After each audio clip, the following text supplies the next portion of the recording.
Hey, friendo, Steve here. Well, Larson. And it's time for Punk Daily. Who wants some Punk? Okay, all right. That's enough. God damn it, that's enough.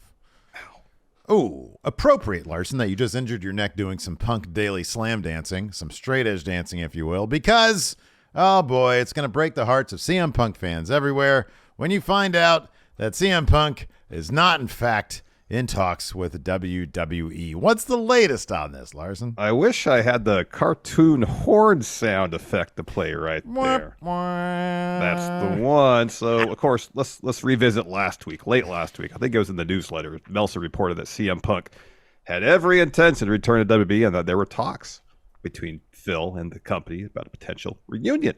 And then House of Wrestling followed up with a WWE source telling them that it was a, quote, safe bet for Punk to return to Survivor Series. Let's go to today.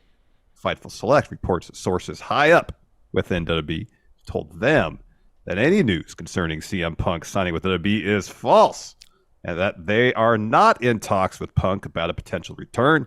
Fightful adds that there are those within WWE that want to make it clear that Punk isn't in talks to return, so the crowd in Chicago for Survivor Series, because that's where Survivor Series is Chicago, won't get their expectations up. Additionally, Fightful states that there are WWE talents who actually asked about Punk coming back, and they were informed that as of now, nothing planned. Nah. Nothing. House of Wrestling then added. So, like, if you guys want to keep sort of scores on this, House of Wrestling does seem to have some insight from Punk's camp, CM Punk himself. And so when there is some info coming from House of Wrestling, generally speaking, that's what I feel, what Steve here thinks is coming from CM Punk. And in fact, House of Wrestling said this. House of Wrestling spoke with a source in CM Punk's camp that heavily gave us the impression the two sides were no longer in talks about a return. It was noted to me that WWE is not in a place where they need to pay for a top star like Punk to come in. For his part, it sounds as if Punk feels the quote-unquote cancer stigma and other negative connotations will be erased with time, and he sees how a return to WWE, if done correctly, could be a no-brainer. Plans can always change, but as of now, it does safely sound like Punk will not be coming back into the WWE fold anytime soon. Larson, you missed, by the way, in your notes, the best part. Well, I know. This is a new thing from Fightful. I don't want to give everything. People should go to Fightful Select to get all their news. A lot of hardworking people over there at Fightful to get these awesome scoops, and it's well worth the $5 a month to subscribe to Fightful Select. And with that advertisement for Fightful Select, I am going to say this one thing that came. Okay, here's the thing. You're right. You're absolutely right. Fightful Select's awesome. The paywall's more than worth it. They're great over there, right? Absolutely. We're kind of a big outlet, so I think a commercial of that scale and our rousing endorsement will probably buy us getting to say this bit from the Fightful Select report.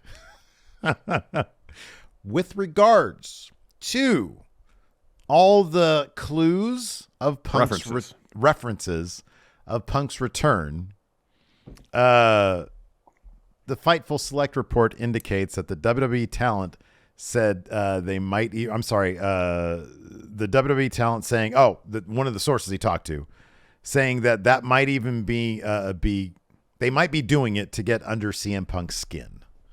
So they're just apparently, according to this, one speculative inside source is saying that maybe that's happening just to needle the guy. Just needling him. So when Punk got fired by AEW, it wasn't a possibility he'd come back to WWE, but it seemed like a bit of a long shot. There probably could be some animosity still between, well, at least the company and Phil. Phil seems to be whatever.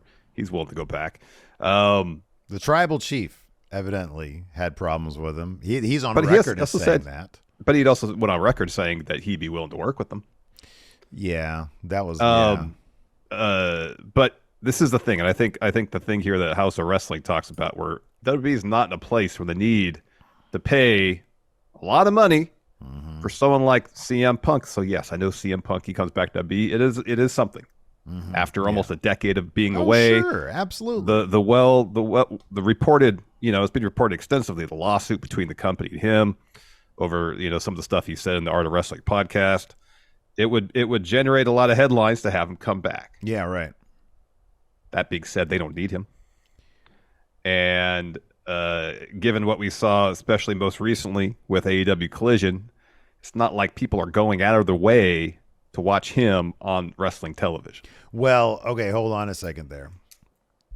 That last point, I think that here's the thing that really, of what you just said, here's the thing that you're kind of leaving out.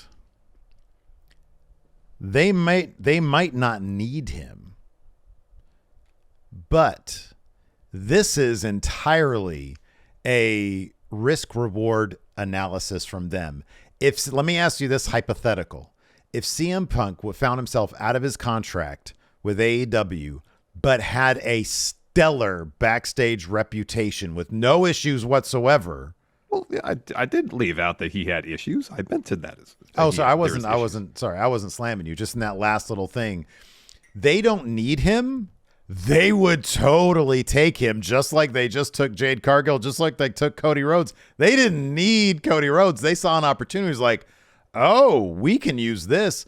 They could totally use CM Punk, but there's a lot that comes with that. Potentially not worth it. I mean, if they, and I think when it's reported here, and as I interpret it, they don't need him. Yeah, right. They got potentially 4 or 5 people on the roster, just as a star of the same magnitude as CM Punk. Oh, a couple more than that, I think. Yeah, absolutely. If not several more. Yeah. And it just, is it worth bringing him in with the potential headaches that come with them? Yeah. And you're right. The risk reward thing is a huge part of it. And if he had a stellar reputation and didn't have a record of causing issues where he worked. Yeah. Yeah. I mean, the risk reward is all reward at that juncture. Yeah. Yeah. That's not the case, however. Yeah. And, and this part here where it says it sounds like if Punk feels like the stigma and other negative connotations will be erased with time. I mean, that could be the case, but if WWE doesn't feel like they need him now, yeah, you look at NXT, there's a bunch of potential superstars just waiting to get called up. Yeah. When is the time where WWE will look at their roster and be like, I think now's a good time to add Phil? I don't know if that's going to happen in the near future. If they didn't get him back when, he was on Backstage, like even back then. When Fox wanted him back, yeah. Yeah, when Fox wanted him back. And their creative back then was dog shit. Their ratings were not great back then. And they were canceling. They were going to get rid of their entire house show business because attendance was so bad. If they didn't believe that he was worth the problems then, there's no way. I mean, you can stack person after person after person. And I think that if he came with like a good reputation and he was, he wanted to work, but I mean, there's just shenanigans. This entire like story right here is him trying to manipulate the narrative. That's my belief. That is my. We talked about that. I believe that last week when the Meltzer and the House of Wrestling thing came up. It was potentially, is this him trying to manifest something? Right. Yeah. Him getting word out that, we're in talks and I'd like to go there, was to create upswell of fan support. So you see all the signs in the crowd saying bring Punk back, and then put pressure on WWE to pick up the phone. And I'll be honest with you, man. I think that the company has such goodwill. Who'd have thought we'd ever say that? The WWE has generated so much goodwill with their fan base over the past year that I don't even think at Survivor Series we're going to get CM Punk chance. It used to be everywhere. It wasn't just relegated to Chicago. Everywhere they went, they'd get CM Punk chance for years. And I don't see that being the case. It's just not that WWE doesn't need him. It's the WWE audience. They're totally happy with what they're given right now. Mm-hmm. I'm sure he would get a really great, welcome from especially a Chicago crowd, because who doesn't want to see that kind of history being made? You know who's going to be in Chicago in the near future? In 11 days, in fact. Impact Wrestling. Oh, yeah. Bound for Glory. I think it's the 21st of this month. Yeah. They got a TV taping afterwards. Yeah. Talk about needing CM Punk. Like, if they can get him, oh my God. That ain't going to happen, though. That's a situation where Impact be willing to accept the risk of bringing in CM Punk because the reward for them is pretty great. Oh, the reward is far greater than the risk. Yeah. And I don't know. Maybe he would. Maybe he would do that. I don't know. What do I know? That'd be kind of crazy. But no. I mean, and like I said, I honestly wish the guy did come with a stellar reputation and not this stigma.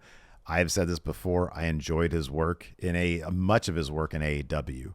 When he would go off script and say weird things about Hangman Page, I was like, this is not playing well on TV. It's kind of silly. But I liked his work. I really did. I loved his work back in WWE back in the day. If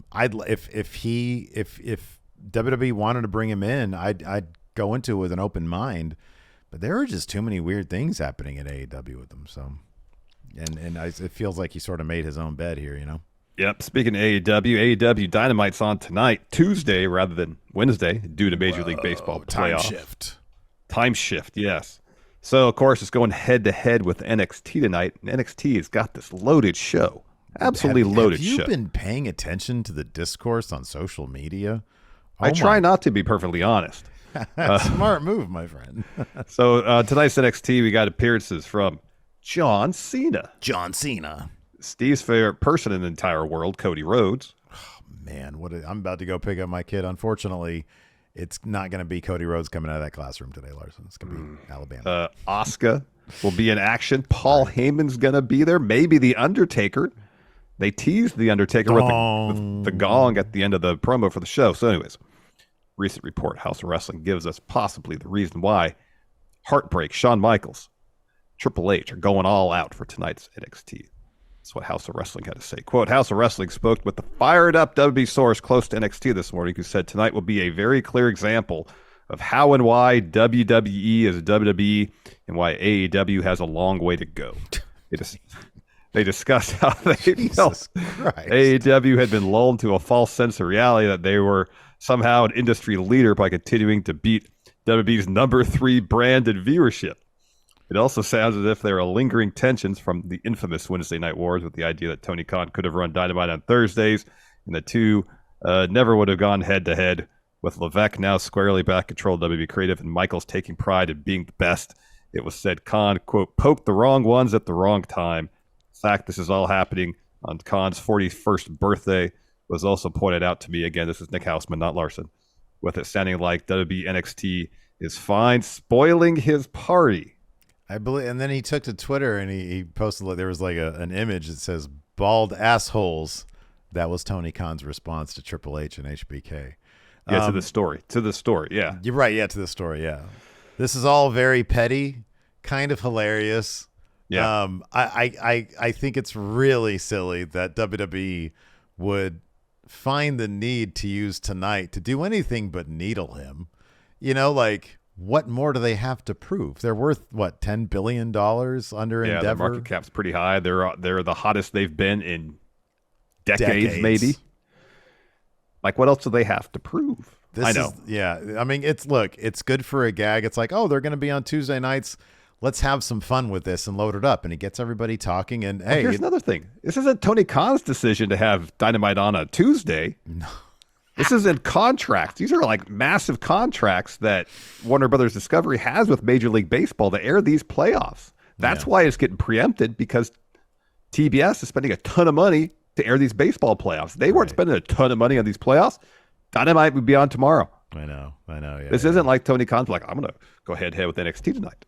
Yeah. No, it's pretty darn funny. People are taking this way too seriously. Mm-hmm. I saw one.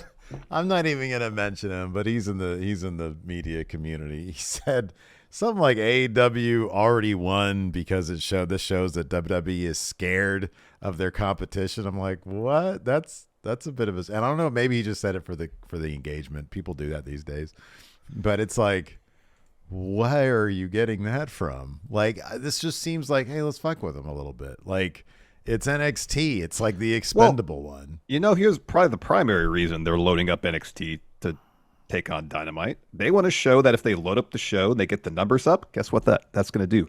Help them get a better TV deal. Yeah, right. Yeah, absolutely. Yeah. So if they can load up the show, get a huge number, that's great for the TV deal. If they can stick it to the AEW in the process, that's icing on the cake. But right, yeah. To in the show, I guess probably maybe AEW and to potential executives at networks, they're looking to procure the licensing rights for NXT and Raw. They ain't going to back down from competition in that time spot. Yeah. I feel like all this is more indicative of, hey, look at us. We're taking this show seriously. We want to build this show up to be a legit third brand for WWE because it's more TV revenue for the company. Right, but that's how grown-ups think. This is petty wrestlers. They're like, suck it,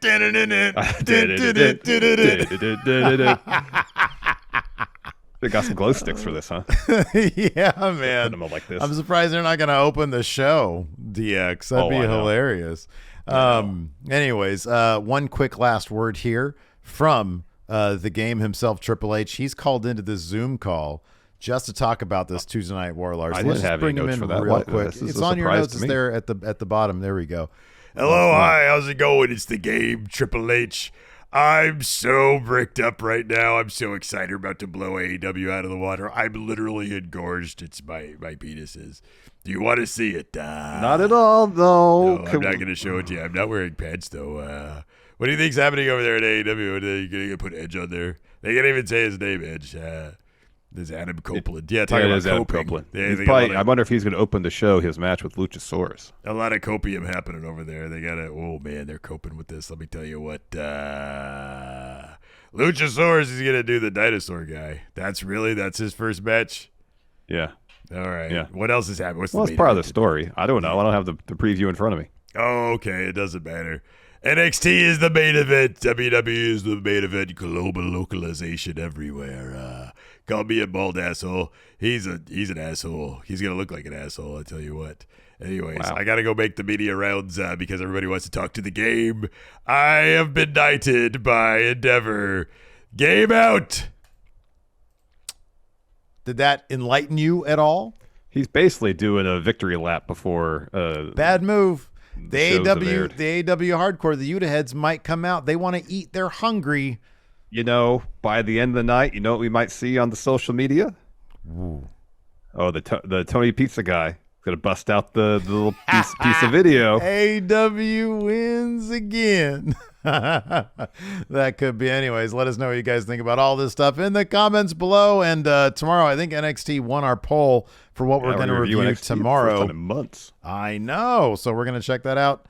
Thanks, everybody, for tuning in. Appreciate it. Go check out the podcast we did today. It's a Raw review. Plus, there's more backstage details about Vince McMahon being kicked out of WWE Creative. Till next time, we'll see you around. Goodbye.